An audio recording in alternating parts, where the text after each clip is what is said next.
Lammas, the August festival of pagan times. They do say around here there was a witches' Sabbath held at this time. The prevalence of witches at the fair has diminished down the centuries. None has been seen here today so far, though there are a few magicians at the foot of Fairhill. Fairhill. Sheep, horses, donkeys, dealers. Frantic transactions at the foot of Fairhill. Animals going through their paces to the public peril. But gravity among the sheep pens. From all over the north they come, the sheepmen. From Rathlin Island, from Donegal. Ice cream and candy floss are the staple carnival diet nowadays, but the traditional dulse and Yellowman are still in good demand. In the Diamond, there are stalls which deal in nothing else but this North Antrim delicacy, the salty, iodine-laden dulse from the sea, and the formidable concoction of sugar and butter laced with baking soda, known as Yellowman. It's the baking soda that gives it the inimitable yellow tinge. Yellowman used to be a specialty of the local people, but it has fallen into the hands of the Ballymena folk in latter years, they tell me. It's rough in the Diamond. There are close on 30,000 visitors in Ballycastle today. 15,000 of them are in the Diamond, struggling to get out. The other 15,000 are in the neighbouring streets, struggling to get in.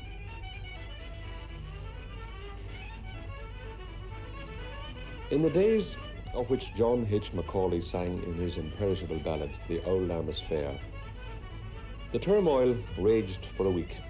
Singing, dancing, drinking, dealing, not necessarily in that order. 50 years ago, it had diminished to 3 days. Now it's 1 day. A local man said to me before he vanished from sight, 20 years ago, I would have said the fair was on its last legs. Today, although it's weaker than it was, it has grown bigger. The truth is, says the man, there's no need for a 3-day fair now. Sure, the motor car has done away with it. In those times, do you see, the day of the horse and cart, well, the farmer made a week of it after his travels. Today he can sit in the car and be here in a matter of hours, no matter where he comes from, except Rathlin. And I was down at the shore early this morning and I saw 3 boats coming over, full. There's not 6 people left in Rathlin this day. Well, what do they come for? I'm sure who knows. If I've heard it said once these last 20 years, I've heard it said 1,000 times. Me sound man Joe or Pat or Mick or whatever it is, sure it's the first I've seen of you since the last Lammas Fair. It's a meeting place, that's what it is. It's almost the last manifestation of a racial impulse. The impulse to rally together in the old way. How many yesterdays since the Lammas Fair was vivid with Irish dancing and the sound of the fiddle wafted on the breeze over the moil? How many?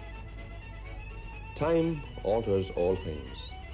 Today, Ballycastle is loud and cheerful with the music of the loudspeakers and the simple diversion of roundabouts, dodgems, and octopus. No matter, no matter.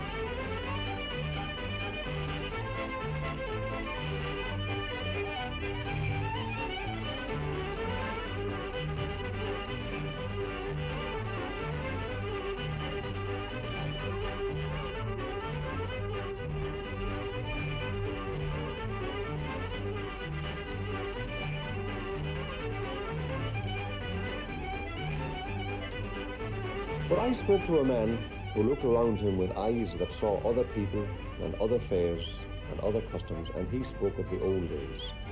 The Scots came to the Lammas Fair then.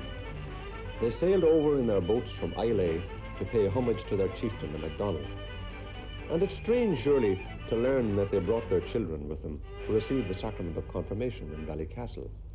For Islay, this man said, and he had looked deep into these matters, Islay lay in the parish of Ballycastle, and the friars of the Bona Marie friary were curates to the Islay people and sailed across to visit them.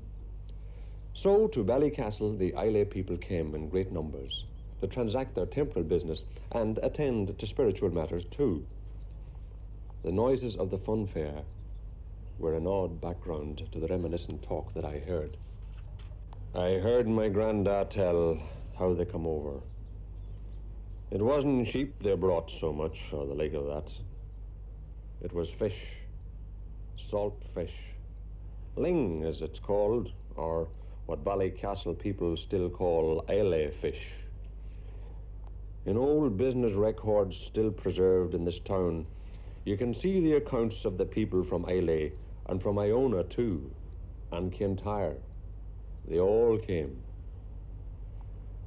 Out there on the front you would see them, and their big pots of spuds on top of blazing fires, pots big enough to cook a Christian. And there would be ceilidhs. There would be fiddling and dancing and great singing, and every word of it in Gaelic. They would be here a week before the fair begun, and they would still be here a week after it was finished.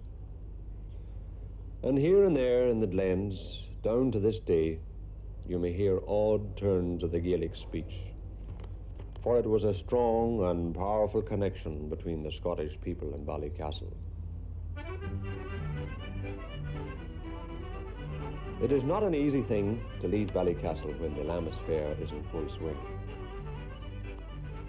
The very walls around seem to be warmed with goodwill, and the people, whatever their workaday troubles, behave as if sorrow had never moved on the face of this earth. Somewhere, a loudspeaker is spraying the air with the joyful yet wistful strains of the song that Ballycastle calls its national anthem, the ballad of John MacAuley, the carver from Glenchest. His verses will outlive the souvenirs he wrought from the bog oak. They speak of a day long gone, but they reflect a feeling, a good fellowship, that will survive as long as we will.